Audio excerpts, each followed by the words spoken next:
Upper Echelon is brought to you by Deloitte. For innovative thinking and thorough strategic planning, turn to Deloitte. Chairman of Cashbuild, Donal Masson, is with us in studio. Wonderful to have the privilege of talking to an 80-year-old who's still very active. Donald played golf this morning, still serving on the Bidvest board. Your involvement with Cashbuild, though, goes back Still many years. chairman with Cashbuild. I've been there about 15 years. So. It must have been sad to say goodbye to Pat Goldrick. The two of you were almost joined at the hip. Yeah, I must say I was privileged to have worked with Pat for 15 years.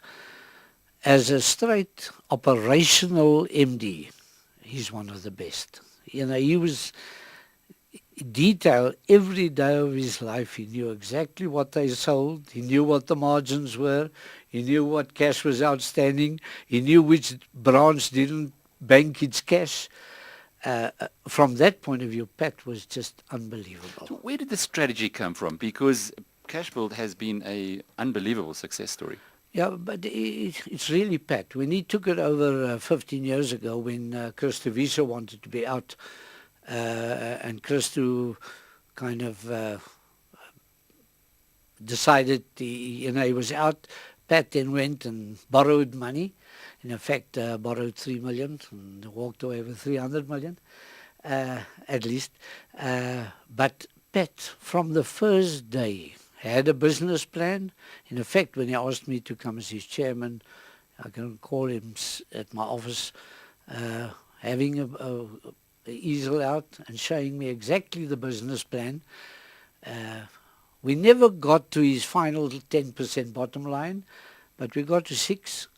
And Pat every day knew what was going on in that place. Extraordinary. The chairing a board like that with such a strong and a successful entrepreneur can't be easy. No, it's not. But at the same time, a relationship with Pat was one of, I've very seldom interfered, but I would maybe at tea time or at lunchtime walk to him and say, Pat, I think you handled this one maybe a bit harshly. Never afterwards raised it again, but then maybe he looked at it. We had a very good relationship, and I must say, at the same time, I'll give this to his credit. When he decided he was going on the 1st of March, he went, and that was it. He built up succession there. We finally had to pick between two people. But Pat had laid the foundation there. And if they just stick to that business plan for a while and not try fancy things, they will continue to do well. Business is a lot like that, isn't it? Just sticking to what you know. Yeah, but as I say, Pat particularly was... it was difficult, for instance, discussing strategy with him because he had basically thought of all those things. And it was difficult as a board to kind of tell him where he had to change and so on because he had very strong views. But nothing succeeds like success, and he proved to be right. Brian Joffe, you've dealt with him since 1992, served on the Bidvest board. Are there big differences between him and Pat Goldrick? Once again, I'm privileged to have been with Brian all along. Brian is a totally different person. He also knows detail.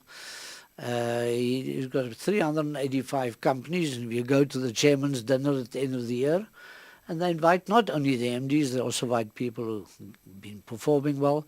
He knows them all. He knows each company. He doesn't interfere. Brian really taught me what decentralization really means. Brian is brilliant at that. Doesn't get upset too much if blokes are innovative and they make a mistake, but he knows about it. Brian really, from a strategic point of view, is top class. And as I say, those are maybe the two extremes in business. I've been privileged to work with Dr. Wim de Villiers, with Derek Keys, all those people. Each one had his particular strengths, but I think Brian on the decentralization and strategic mode and Pat on the detail mode are the two extremes. And both very successful. You mentioned Dr. Wim de Villiers, Derek Keys, going back into a previous era where governance was very different. Do you think we've progressed or regressed in that field? No, I think it was necessary that in big companies we should have good corporate governance. The only thing that worries me, it's become a paper exercise. We now have in each company somebody who looks after corporate governance. What is corporate governance? It's ethics, it's good. We now even have social and ethics committees. What's new? If you've got integrity, if you're honest, if you're hardworking, you don't need a committee to tell you what you must do. And that is the one thing that scares me, is that we've become a paper trail and we tick boxes. It really scares me. But I can understand the reason for it. Donald, let's go back a little bit. I recall the two Masson brothers, certainly you and Ronnie, making big waves in the 70s, 80s here in South Africa. What kind of a home did you guys grow up in? My dad was a shopkeeper, came from Scotland in the late 1800s, worked at Mikey'sfontein and then had his little shop, general dealer in Towers River. My mom was his second wife. His first wife died and she was from local farming stock.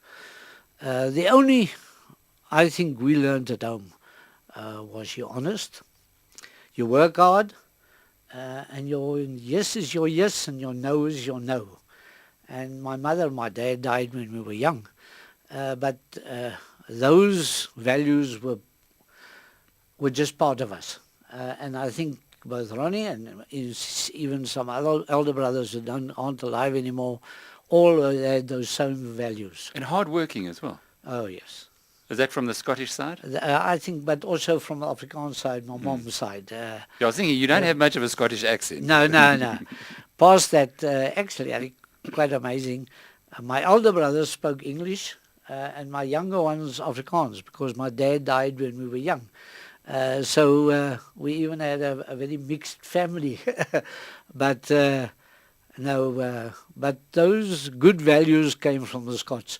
And, of course, from Afrikaners, my mom. You've had a glittering career through being involved, I remember, Trek all those years ago. What happened to Trek? It was a petroleum company. We bought Mobil. When Mobil wanted to disinvest, Genco bought Mobil and made it Engen.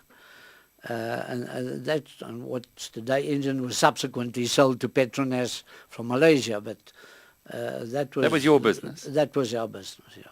Would you have preferred to have been in that business today? Oil business. You must have struggled, and you think of how it booms today. The oil business is the aristocracy of businesses, because you're dealing with highly intelligent people. You've got to get your strategies right. You spend, in today's terms, maybe 60, 70 billion on a refinery. And the day it opens, if it doesn't work, you've got scrap metal. So you better get your planning right. Now, the oil business, even in my days, I can recall when discounted cash flows and so on were just not even known at universities. I was taught that by Shell and by BP, who I worked for those days. So they were always ahead on training and things like that. Science. But at the same time, if I'd stayed there, it would have been all right. But I've been blessed by such a diverse business experience. I can honestly say I've been in business 60 years. And I don't think, I've had bad days and good days, but I've never had a boring day in 60 years. What about the post office? For many, that would sound like a boring business. Well, no, it's not. The tragedy is that we finally, we just got it where it was going to make a profit, and it was making a profit, when they did a deal with the New Zealanders, which wasn't bad, because we had a lot of relationship with the New Zealand Post Office. That's where we learned a lot of the things. But they went and signed a contract, and in the end it just failed, because there was political interference, there was interference by people who were then appointed who couldn't run the job.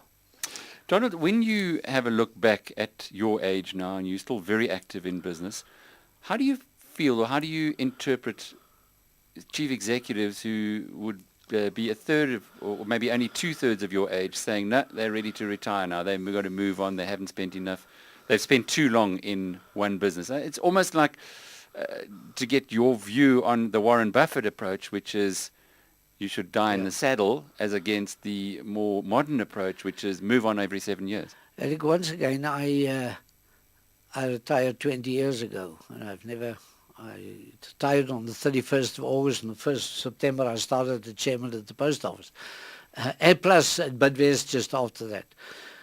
But I must be fair. I don't think I would have liked to have been operational MD for another 20 years. I think the day-to-day things can just get too much. The office politics and all those things. And this perpetual striving for increased profits. You're accountable for the share price and all these things. But I do believe people shouldn't do nothing. There's no way that you should pack up, and I've been blessed again with good health and opportunities like Cashbuild and a few others. I still sit on a chairman of an American company, a private company, and a trustee of a few pension funds, which I find very interesting. No, I think they're crazy, because nobody can retire at 60. When he gets to 80, he's going to starve unless he's really made a lot of money. And what about national service? You have served on the President's Economic Advisory Council. Do you think it's important for business people to do that? In effect, I was in a meeting the other day when somebody said they would like to get some advice from senior business people, and I gave him my name, and I haven't even heard since. I think this government has lost great opportunity. But I understand you can't be the operational man. But as mentors, I think there's a lot out there that's to be given. If you look at the municipalities today, if they could only just use a lot of the old town engineers or something, then we would have all town clerks. They would at least have municipalities that are effective. Yeah, missing, there's a big gap between the experience and it's not just knowledge, it's pure experience. And I mean, that you only get from years, not because you can shortcut that one. How do you feel about the country, its future? Lots of youngsters ask me, should they leave or shouldn't they? And my attitude to them is, have you made up your mind? Now, if you want to leave, I'll give you 10 reasons why you should leave. And if you want to stay, I can give you 10 reasons to stay. And that's my only attitude to it. If you want to go, you must go. There are reasons. But there's, like every time I'm on the golf course and I can open the tap and drink the water. And I say to myself, there are only 10 countries in the world where you can do that. And South Africa is one. Maybe not the whole of South Africa, but Johannesburg you can. Then how bad is the country? Opportunities are there. But we've just got to get some of the politics out of the business. Donal Masson is the chairman of Cashbuild.